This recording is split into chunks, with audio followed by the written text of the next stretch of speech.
오늘 여러분과 함께 읽으셨던 본문의 말씀을 가지고 새왕 이야기 34번째 이야기를 여러분과 함께 나누고자 합니다. 무너진 왕과 새로운 왕가, 세워진 왕가라고 하는 제아의 말씀입니다. 블레셋과의 길보아 전투에서 사울 왕이 죽은 이후 이스라엘에는 두 명의 왕이 동시에 세워지게 됩니다. 유다 지파를 중심으로 해서 헤브론에서 왕이 된 다윗과 나머지 11지파를 중심으로 해서 마하나임이라는 도시에서 왕이 된 이스보셋이라고 하는 사람, 다윗과 이스보셋이 한 이스라엘의 두 왕이 되었습니다.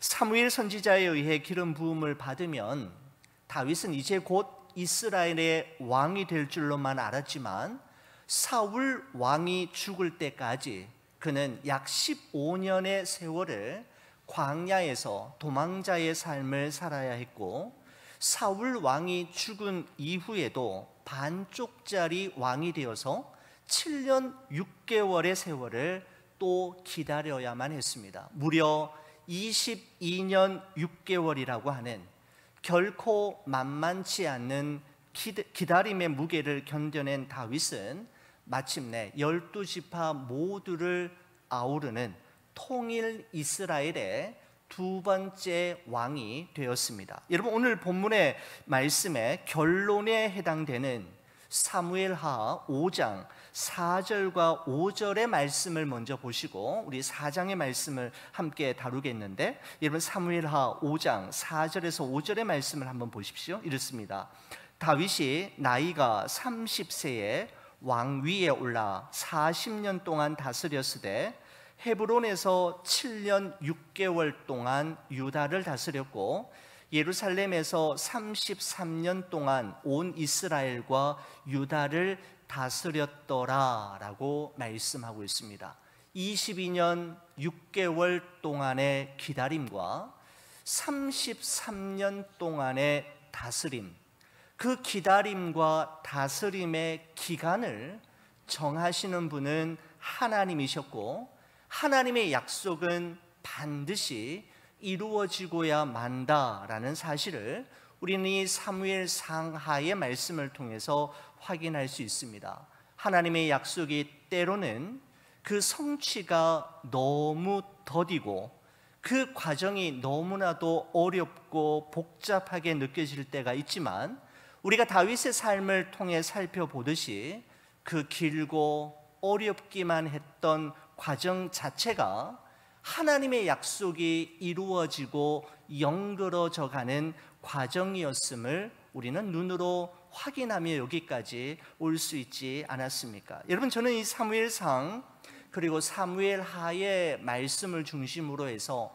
매주마다 새 왕 이야기를 준비하면서 저희 마음에 이 시리즈가 계속 진행되어져 갈수록 저희 마음속에 남는 확실한 두 부분의 말씀이 있었습니다. 여러분, 첫 번째 말씀은 전도서 3장 1절에서 3절까지 말씀인데 이런 말씀이죠. 범사의 기한이 있고 천하 만사가 다 때가 있나니 날 때가 있고 죽을 때가 있으며 심을 때가 있고 심은 것을 뽑을 때가 있으며 죽일 때가 있고 치료할 때가 있으며 헐 때가 있고 세울 때가 있으며 라고 기록하면서 11절에 가서는 이렇게 이야기합니다. 하나님이 모든 것을 지으시되 때를 따라 아름답게 하셨고 라고 말씀함으로써 때와 시간에 대한 이야기를 마침표 찍는 것을 볼 수가 있습니다. 여러분, 이 말씀은 모든 일에는 하나님의 때가 있음을 의미할 뿐만 아니라 하나님의 때에 이루어질 때가 가장 아름답고 하나님의 때가 되어야, 하나님의 때가 차야 모든 것이 합력하여 선을 이룰 수 있음을 전도서뿐만 아니라 우리는 새왕 이야기를 통해서 확인할 수가 있습니다. 여러분, 그렇습니다. 우리가 믿음으로 이 세상을 살아간다라는 것은 모든 일에는 하나님의 뜻과 때가 있음을 인정하는 것이고, 우리의 시간이 아닌 하나님의 시간에 이루어질 때 모든 것이 선하고 아름답게 변한다는 사실을 확인하는, 확정하는 믿음으로, 마음으로 살아가는 것을 의미합니다. 여러분, 예수님께서는 이렇게 말씀하신 적이 있죠. 인자가 올 때에 믿음을 보겠느냐라고 말씀하신 적이 있습니다. 여러분, 왜 우리가 예수님이 오실 때까지 우리 각자에게 주어진 생을 믿음으로 살아야만 하는 걸까요? 여러분, 그것은 우리의 인생이 우리가 생각하는 대로, 우리가 계획하는 대로, 우리가 계산한 대로와 우리의 상식대로 딱딱 답이 나오는 것이 아니기 때문에 우리에게는 눈에 보이는 것이 아닌 믿음으로 살아야만 하는 것입니다. 여러분, 하나님의 약속과 성취 사이에는 반드시 기다림의 시간이 있습니다. 그 기다림의 시간을 인위적인 방법으로 단축시키려 하지 말고 하나님의 정하신 때와 뜻에 우리를 맡길 때 하나님은 모든 것을 합력하여 아름답게 결론을 맺으신다라는 사실을 우리는 이 세왕 이야기를 통해서 확인할 수 있습니다.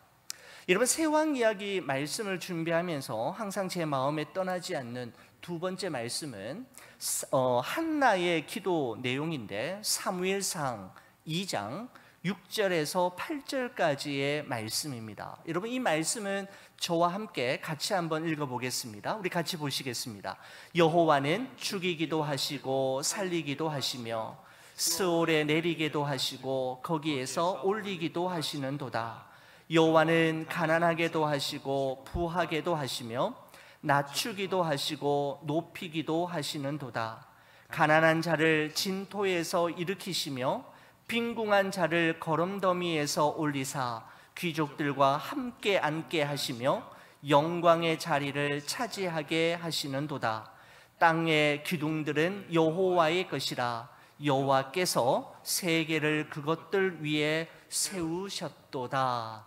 아멘. 저는 이 한나의 기도가 어떻게 이루어지는지를 보여주는 것이 바로 사무엘상과 사무엘하의 말씀이다라는 생각이 듭니다.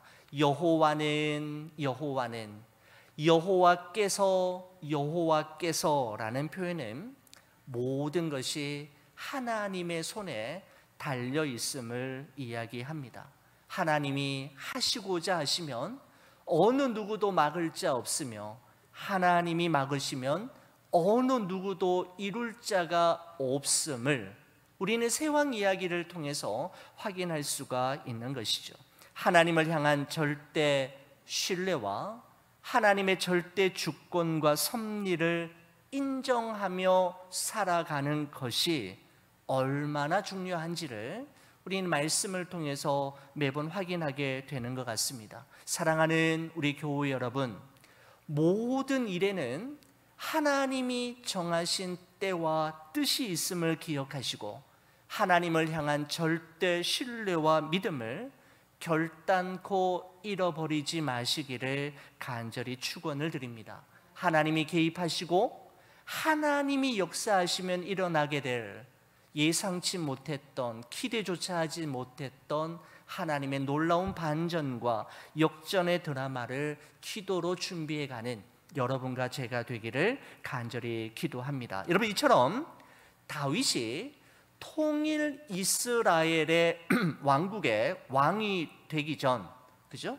바로 지금까지 그 이야기를 말씀드렸는데, 이 사무엘하 4장의 말씀은 그 통일 왕국의 왕이 되기 전에 있었던 마지막 사건을 본문이 기록하고 있습니다. 여러분, 앞서 말씀드린 대로 사울 왕의 죽음 이후에 한 이스라엘에는 두 명의 왕이 공존했는데, 헤브론에서 왕이 된, 유다 지파를 중심으로 해서 왕이 된 다윗과 함께 사울 왕의 넷째 아들인 이스보셋이 마하나임에서 왕이 될 수 있었던 것은 바로 그 이스보셋이라고 하는 그 왕에게는 아브넬이라고 하는 막강한 권력을 가진 군사령관이 그에게 있었기 때문입니다. 여러분, 하지만 무소불위의 절대 권력을 가지고 있었던 이 아브넬 장군이, 우리가 지난 시간에 함께 나누었습니다만 사무엘하 3장에서 헤브론에서 다윗을 만나고 집으로 돌아가다가 다윗의 군사령관이었던 요압 장군에 의해 암살당하게 되지요. 다윗과 쌍벽을 이루었던 이스보셋과 그를 왕으로 세웠던 11지파는 그 아브넬 장군이 죽자마자 큰 충격을 받게 되는 이야기로 이 사무엘하 4장이 시작이 되는데, 여러분 1절의 말씀을 한번 보십시오. 사울의 아들 이스보셋은 아브넬이 헤브론에서 죽었다 함을 듣고 손에 맥이 풀렸고 온 이스라엘이 놀라니라 라고 말씀하고 있습니다. 참 특별한 표현을 쓰고 있습니다. 그렇죠? 이스보셋이 11지파를 아우르는 이스라엘의 왕이 되었음에도 불구하고 그의 군사령관이었던 아브넬이 암살당하자 손에 맥이 풀렸다라고 이야기합니다. 더 이상 삶의 의지를 놓쳐버렸음을 이야기하는 것이죠. 그리고 온 이스라엘은 놀랐다라는 말씀을 통해서 이스보셋 왕과 온 이스라엘이 아브넬을 평소에 얼마나 의지했는지를 보여줍니다. 여러분, 이뿐만이 아니었습니다. 아브넬 장군이 사라진 상태에서 홀로 남게 된 이스보셋 왕은 결국 자신의 친위 부대의 군 지휘관이었던 레갑이라는 자와 바하나라고 하는 자의 배신에 의해서 암살당하는 장면이 오늘 이 본문에 기록되고 있는 것을 보게 됩니다. 여러분, 5절과 6절의 말씀을 한번 보십시오. 사무엘하 4장 5절과 6절입니다. 부에롯 사람 림몬의 아들 레갑과 바하나가 길을 떠나 볕이 쬐을 때 즈음에 이스보셋의 집에 이르니 마침 그가 침상에서 낮잠을 자는지라 레갑과 그의 형제 바하나가 밀을 가지러 온 채 하고 집 가운데로 들어가사 그의 배를 찌르고 도망하였더라 라고 말씀하고 있습니다. 바로 하나님 없는 인간 권력의 속성과 하나님을 떠난 세상 권력의 최후를 있는 그대로 보여주고 있는 장면이지 않습니까? 아브넬 장군이 죽자 힘을 잃어버리고 권력을 상실한 이 이스보셋의 최측근이었던 두 사람 레갑과 바하나가 왕을 배신하고 그를 암살하는 것을 볼 수가 있습니다. 여러분, 그렇습니다. 우리와 마지막까지 함께 가고 우리를 끝까지 지켜줄 수 있는 영원한 보호자, 영원한 권력은 이 세상에 존재하지 않음을 이 성경은 우리에게 말씀하고 있는 것이죠. 여러분, 그러므로 우리가 정말 두려워해야 할 대상은 내게 등을 돌리는 사람이 아니라 내게 등을 돌리시는 하나님이시며, 우리가 정말 두려워해야 할 죄는 나의 욕망을 위해 하나님께 등을 돌리는 것임을 우리는 명심해야 합니다. 저는 이 말씀을 묵상하면서 시편 121편의 말씀이 생각이 났습니다. 제가 참 좋아하는 말씀들 중에 하나인데, 여러분 잘 아시는 대로 내가 산을 향하여 눈을 들리라 나의 도움이 어디서 올꼬? 라고 하는 질문으로 시작되지 않습니까? 이름을 알 수 없는 이 시의 지은이가 예루살렘 성전을 올라가면서 지은 시라고 이야기하고 있습니다. 나의 도움이 어디서 올까? 이런 무슨 말입니까? 우리 인생은 나 혼자만의 힘으로는 살아갈 수 없는, 누군가의 도움을 반드시 필요로 하는 존재임을 말씀하고 있는 것이죠.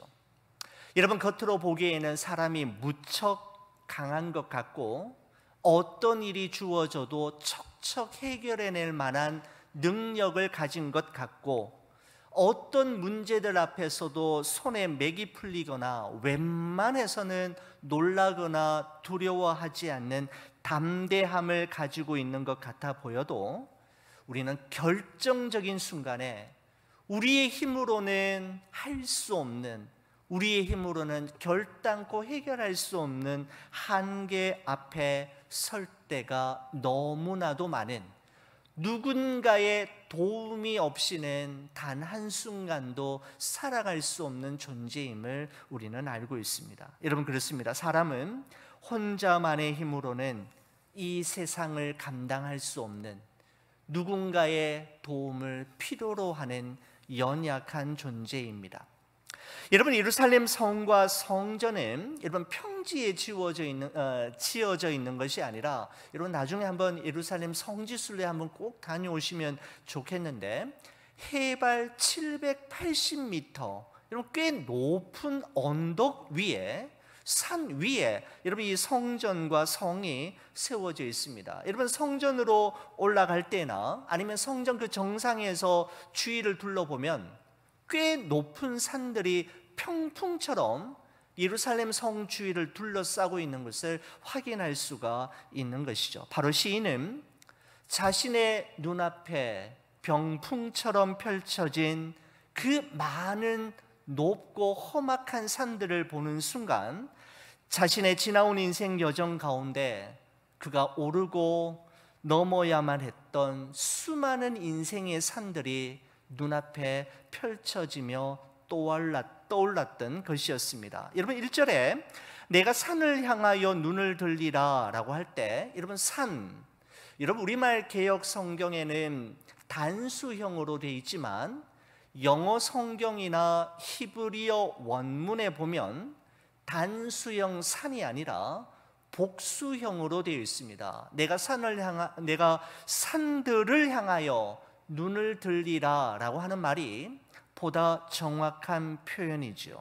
그렇습니다. 우리의 지나온 인생을 여정을 돌아볼 때 우리 앞을 가로막았던 산들, 아니 지금도 우리 앞에 가로막고 있는 산들은 하나 둘 단수형이 아니라 여러 가지 종류의 복수형의 산들이지 않습니까?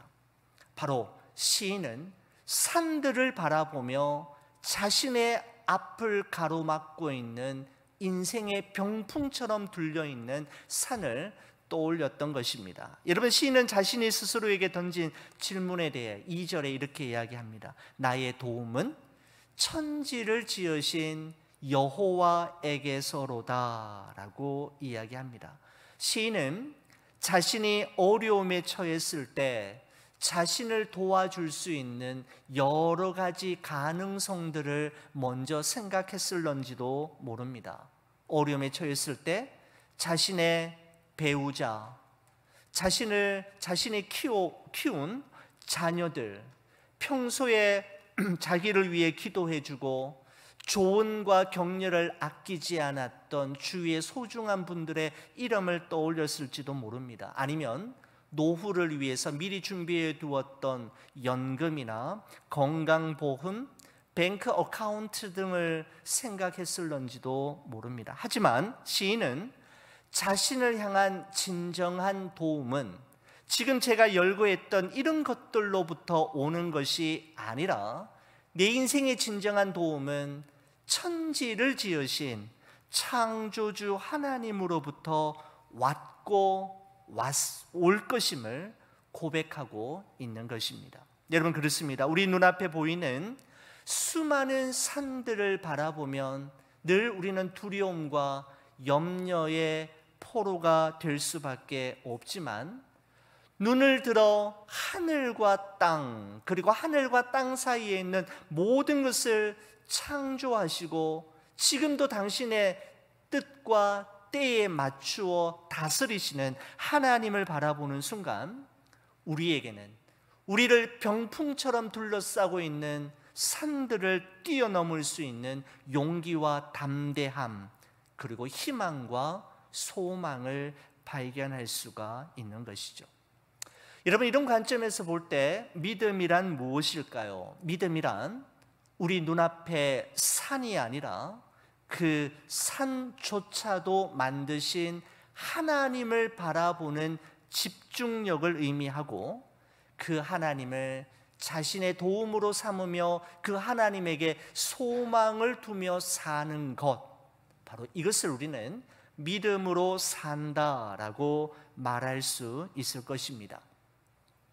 사울 왕가의 재건을 꿈꾸며 마하나임에서 아브넬 장군과 함께 시작했던 이스보셋 왕은 자신이 철떡같이 믿고 신뢰했던 사람들 레갑과 바하나에 의해 죽임을 당함으로써 영원할 것만 같았던 사울 왕조는 역사의 무대에서 사라지게 되고, 그 이후 다윗 왕가가 역사의 무대 위로 등단하게 됩니다. 자, 여러분, 사무엘하 5장 1절에서 3절의 말씀을 여러분 한번 보시기 바랍니다.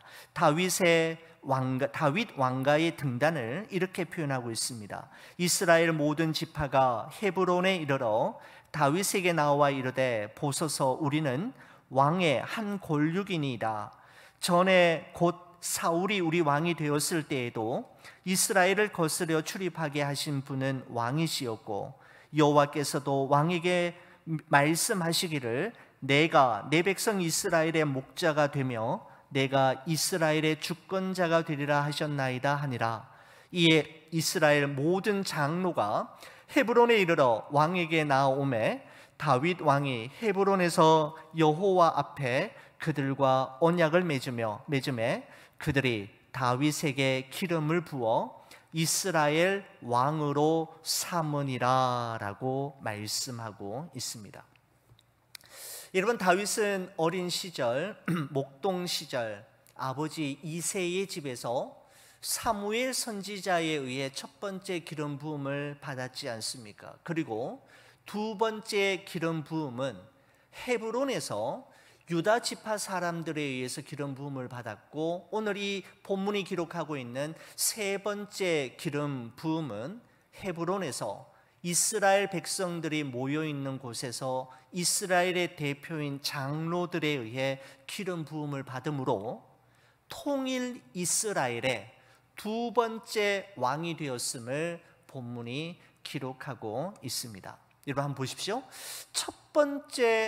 다윗이 첫 번째 기름 부음을 받았던 기록이 사무엘상 16장에 기록되어 있습니다. 그리고 두 번째 기름 부음을 받은 이후 세 번째 기름 부음을 받는 것이 사무엘하 5장에 기록되어 있는데, 사무엘상 16장에서 사무엘하 5장까지는 성경 장수로는 21장이지만 21장의 기록은 기간이 어느 정도인가 하면 22년 6개월이었습니다. 무려 22년 6개월에 파란만장했던 다윗의 일상들은 다윗을 하나님의 마음에 합한 사람으로 만들어가는 꼭 필요했던 과정들이었습니다. 그 기간을 인위적인 방법으로 다윗은 단축할 수도 있었고 쉽고 빨리 갈 수 있는 길도 있었지만, 다윗은 하나님께서 자신에게 그 왕의 자리를 주실 때까지 인내하고 기다렸던 것을 우리는 지난 시간의 이야기를 통해서 알 수가 있지 않습니까? 빨리 갈 수도 있었고 쉽게 갈 수도 있었으며, 과정을 통과하지 않고 직선 도로로 갈 수 있는 길도 있었지만, 다윗은 인내했고 주실 때까지 기다렸던 것을 볼 수가 있습니다. 여러분, 다윗이 온 이스라엘 백성들이 지켜보는 가운데 이스라엘 장로들에 의해 세 번째 기름 부음을 받았던 그날, 다윗은 과연 어떤 생각을 했을까요? 무릎을 꿇고 장로들이 둘러싸고 그의 머리에 올리브 기름을 듬뿍 부을 때, 그 올리브 기름이 머리를 타고 얼굴을 타고 내려오며 어깨를 적시고 온 몸을 적시는 그때 아마 다윗의 머릿속에는 그야말로 파란만장했던 지난 22년 6개월의 삶이 주마등처럼 스쳐 지나갔을 것입니다. 그리고 오늘 이 자리가 만들어지기 위해 그때 하나님께서 그 사람을 만나게 하셨고 그 사건을 경험하게 하셨을 뿐만 아니라 그토록 많은 뜨거운 눈물과 아픔을 경험하게 하셨던 이유를 아마 그는 그날 그 기름 부음을 받으면서 이해하게 되었을 것이고, 그 모든 것들이 결국은 나를 준비시키기 위한 하나님의 계획이었다라는 사실 앞에 아마 다윗은 하염없이 또 한 번의 뜨거운 눈물을 쏟아내었을 것입니다. 사랑하는 우리 성도 여러분, 우리 인간은 언제나 시간적, 공간적 제약을 받는 존재이기 때문에 한 치 앞도 내다볼 수 없습니다. 때로는 막막하고 때로는 막연하고 내가 잘하고 있는 건지 제대로 가고 있는 건지 전혀 알 길이 없을 때가 너무너무 많지만, 그때마다 우리에게 필요한 것은 범사에 하나님을 인정하고 소소해 보이는 일상이라 할지라도 그 일상 속에 스며들어 있는 하나님의 분명한 계획과 목적과 의도가 있음을 기억하며 신실하게 그 일상을 살아내고 주님을 신뢰함으로 묵묵히 걸어간다면 언젠가 그 이유, 그 사건, 그 만남이 있었던 이유를 알게 될 날이 올 것입니다. 바로 다윗의 삶이 우리에게 말해주고 있는 것입니다. 사랑하는 우리 성도 여러분, 여러분과 저의 삶 속에 막막하고 막연하고 내가 걷는 이 길이 제대로 가고 있는지 잘하고 있는 건지 의심이 들고 확실치 않을 때, 그럼에도 불구하고 믿음의 주여 온전케 하시는 이이신 하나님 바라보며 여러분과 저 각자에게 주어진 길을 끝까지 완주하는 여러분과 제가 되기를 우리 주의 이름으로 간절히 축원을 드립니다. 우리